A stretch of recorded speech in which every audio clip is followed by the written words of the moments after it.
everyone. Thank you for joining us this morning via Zoom and Facebook Live of the DTI and various watch parties.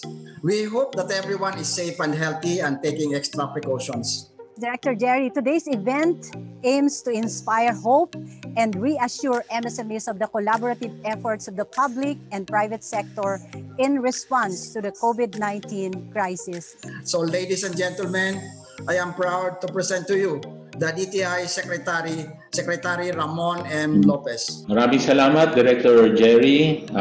Hello din kay ED Nelly, kay Undersecretary Bless Lantayona, Presidential Advisor Joey Concepcion, Assistant Secretary Aster Caberte, ASEC Dominic Tolentino, and ASEC Dempna Dunaga. Of course, to you, Director Jerry Travesilla, sa masipag nating MSME Director o PMSME Director, ED Nelly, to all our regional and provincial directors, the members of the DTI ExCom, to the whole DTI family, our partner agencies, private sector partners, distinguished guests, and speakers. Ladies and gentlemen, magandang umaga po sa inyo lahat at Happy National MSME Summit Week. Good morning. I'd like to greet Secmon Lopez, of course, Jerry Clavesiras, and of course, Yusek Lantayona, and the rest of the DTI family. I'd like to thank also all of you for really supporting our MSMEs for the last 5 years. I, Blesila Lantayona, Undersecretary of the Philippine Department of Trade and Industry, Regional Operations Group, commit to fervently support the Pioneer Coalition for Micro Retail Sector, the Tatak Matatag na Negosyo, Sustainable Stores Movement. On behalf of Coca-Cola Philippines, I commit to support the Tatak Matatag na Negosyo, Sustainable Stores Movement, and assist micro, small, and medium enterprises in rebuilding their livelihoods through training and facilitating access to business resources. I, Kamrul Hassan Tarodar, as Chief Executive Officer of ASA Philippines Foundation, commit to fervently support the Pioneer Coalition for Micro Retail Sector. I, Charmaine Colyong, as President of the Philippine Young Entrepreneurs Association, commit to fervently support the Pioneer Coalition for Micro Retail. I pledge support to the programs and projects included in the framework plan and collaborate with other partners to achieve the objectives of sustainable and resilient micro retailers. Small businesses are the beating heart of the Philippine economy. Their success means the difference between families being able to send their children to school and support themselves, or sliding back to poverty. That's why PDRF supports DTI's Tatak Matatag na Negosyo project through our training and mentoring programs. Usayin ang pamamaraan ng ating pagtitinda, maliit man o malaki. Magtulungan at magpalitan ng wastong kaalaman. Ang Small Business Corporation ay gusto ring matuto at magbigay karunungan. Sama-sama tayo sa layunin na ito. As the Kazambuhay of Filipino families, we at Nestle Philippines are committed to collaborating with partners from the public and private sectors and supporting entrepreneurs in building resilient and sustainable microenterprises. Through the Tatak Matatak na Negosyo program, I, Arvind Sachdev, President and General Manager of Colgate Palmolive in the Philippines, commit to fervently support the Pioneer Coalition of Micro Retail Sector, the Tatak Matatag na Negosyo, Sustainable Store Movements. I, Rafi Fajardo, CEO of Procter & Gamble in the Philippines, commit to fervently support the Pioneer Coalition for Micro Retail Sector, the Tatak Matatag na Negosyo, Sustainable Stores Movement. I, Elma Ainsa, as Vice President for Sales of the Swissing Commercial Corporation of the Republic of the Philippines, commit to fervently support the Pioneer Coalition for the Micro Retail Sector, the Tatak Matatag na Negosyo, Sustainable Stores Movement. I, Benji Yap, as Chairman and CEO of Unilever in the Philippines, commit to fervently support the Pioneer Coalition for the Micro Retail Sector, the Tatak Matatag na Negosyo, Sustainable Stores Movement. We are pleased to report 12 na po ang ating negosyo centers. There are now 1,212 negosyo centers established nationwide pursuant to RA 10644 or the Go Negosyo Act. The idea is to have these negosyo centers more accessible to SMEs in all provinces, cities, and municipalities across the country. These negosyo centers po were established to promote ease of doing business and facilitate access to services for SMEs such as business registration, business advisory, business information, training, and advocacy, at marami pa pong iba. The honor to celebrate with you this week-long celebration of the National MSME Week at 2021. The Department of Trade and Industry, through the MSME Development Council, is pleased to help the national government steer the country towards a steady and sustainable path to economic recovery. Nevertheless, we are hopeful that the economy will bounce back as we strive to reopen and restart economic activities, even in the midst of another imminent lockdown. We all know that MSMEs are the backbone of our economy. They account for 99.5% of business enterprises in the country and employ 65% of its workforce. Primarily, there is a need to improve MSMEs' access to finance and find innovative solutions to unlock sources of capital. Ingrained in our values is the drive to reform, innovate, transform. Ladies and gentlemen, a pleasant day to all of you.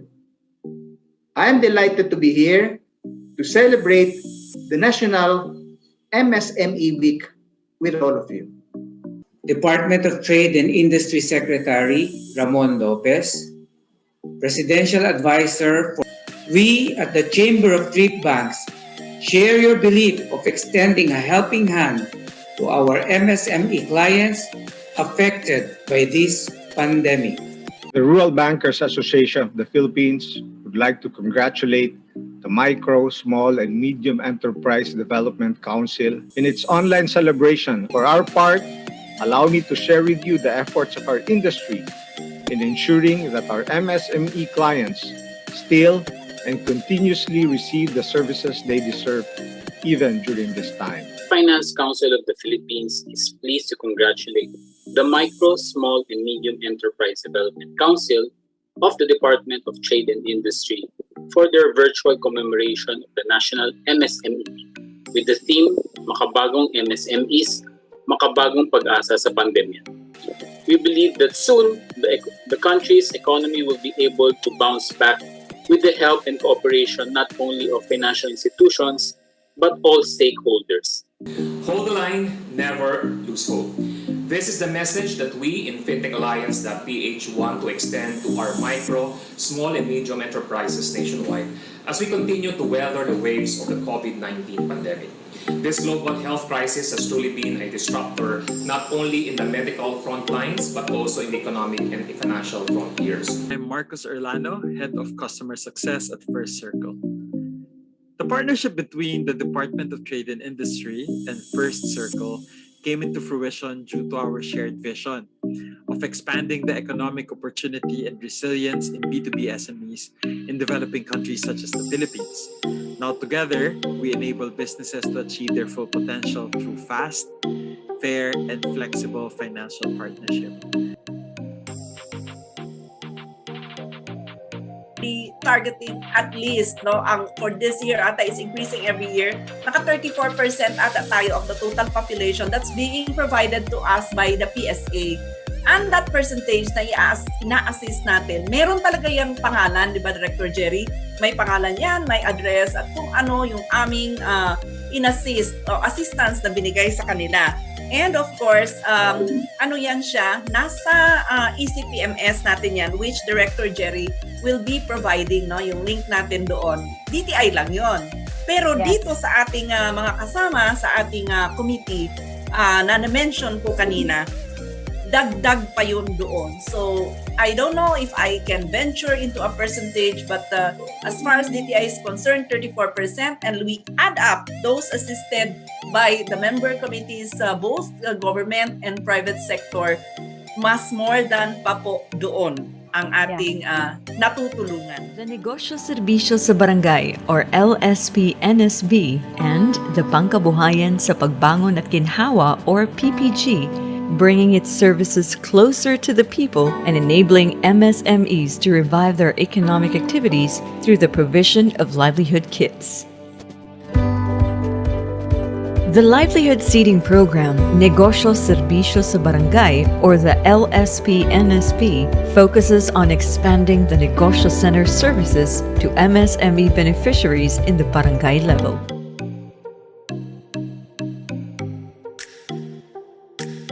It is my honor to join you here in the MSME Week 2021 Day 4 event. We at the Department of Trade and Industry are very much delighted to see you all, as your presence is an affirmation of your commitment to champion the growth of micro, small, and medium enterprises. And I would like to recognize the great efforts of our DTI team for this admirable event. To DTI Secretary Ramon M. Lopez for his efforts, encouragement, and unending support to improve our economy, the MSMEs, especially during these challenging times. Sa ating mga kapartners, the business sector, government agencies, the private sector, and our MSMEs, marami po salamat for continuously helping the department in its advocacy to ensure innovative, adaptive, and future-proof businesses in the country.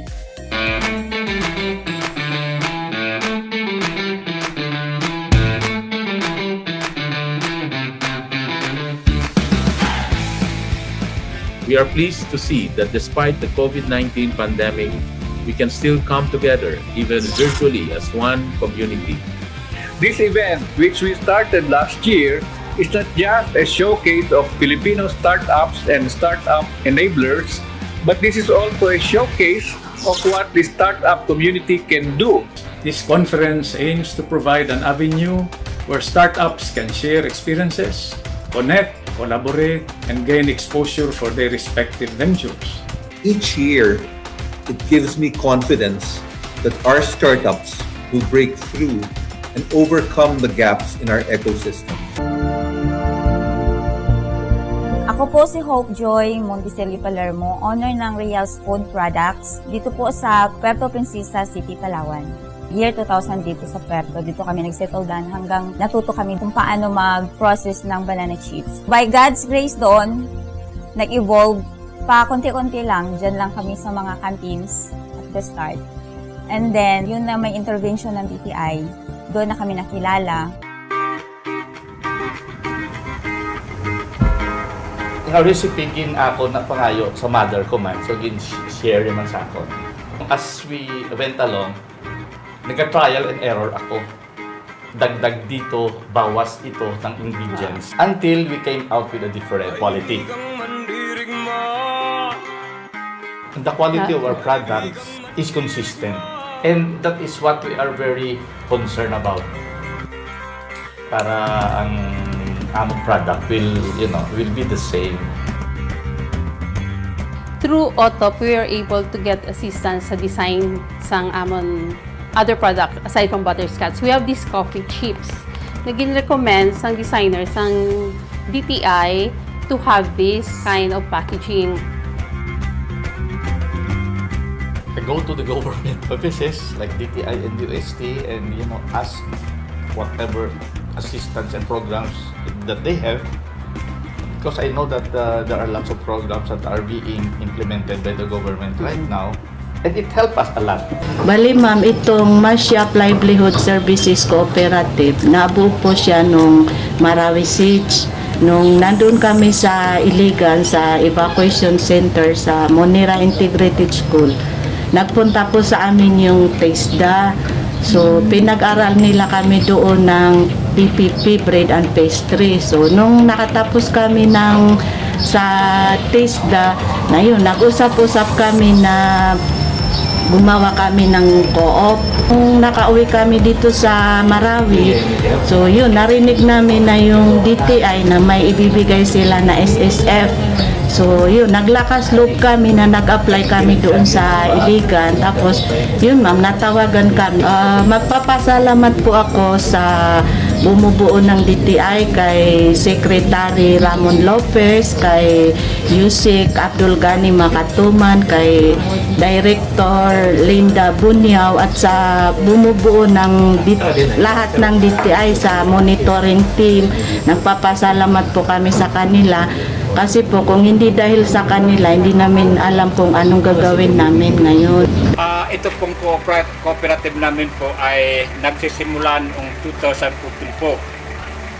Kami po ay sa una po, member namin ay 30 po ang members ng cooperative.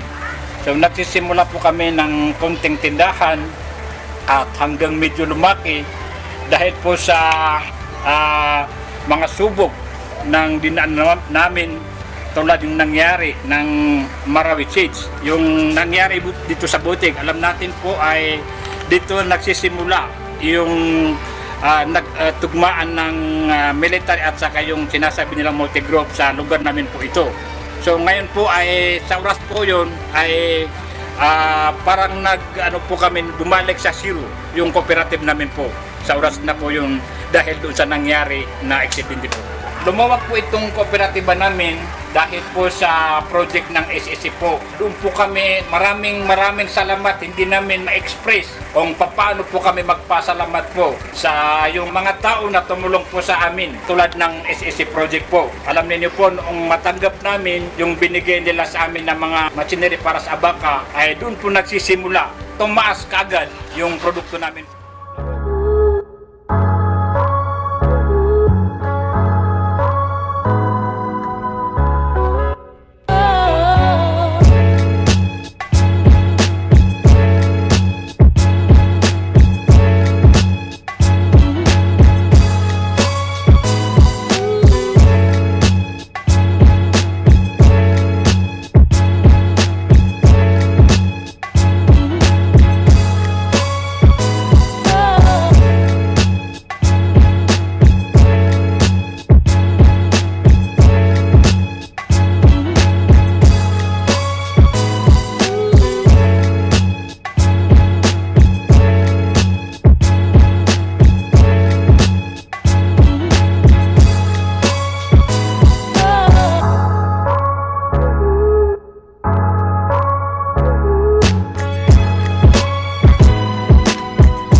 pandemic highlighted the greatest need for the DTI to accelerate and widen its scope of services to micro, small, and medium enterprises was to immediately transform its traditional promotional tools like fairs and missions into digital portals and e-commerce platforms. And thankful for DTI for always collaborating with our community even during the pandemic. Alam naman natin, sobrang hirap talaga ng retail sector ngayong panahon ng pandemic because it's really important for the shoppers to experience the products, especially if it's handcrafted products, diba? And yun yung nawala during the pandemic. It really forced us to change the way we approach retail.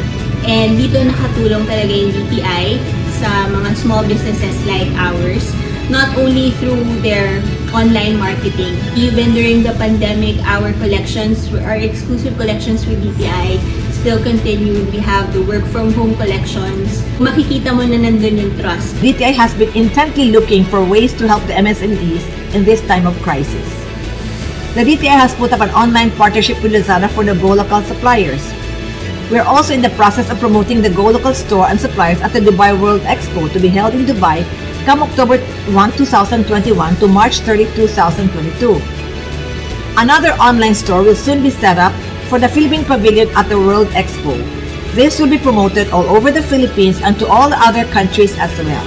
We would like to thank the Department of Trade and Industry for the unwavering support to our local enterprises. In the new normal, we have seen big businesses and even startup businesses embracing the e-commerce business model. Now, whether or not you do this through your own website or through an e-commerce platform or even just a Facebook page or through Viber, what is key here is that you have a solid supply chain supporting you. Biggest break na naigawa ng Go Local program para sa Match with Shop was when we became part of the shelves of the big retailers in the country. I remember it was 2 years ago when we first became part of the Robinsons Department Store, Rustan's Department Store, and the Watermark Supermarket. Hindi naman namin ito magagawa if not for the help of the people behind Go Local. At very thankful talaga kami sa mga opportunities na to na that came our way because we know that we have grown so much because of the help of Go Local. My warmest greetings to the organizers and participants of the 2021 National Micro, Small, and Medium Enterprises Week. This event is an opportune time to highlight the role of the MSMEs in reviving our economy amidst the pandemic. Be assured of the government's continued support for your efforts as we boost our economic recovery. I wish you a meaningful event. Mabuhay kayo.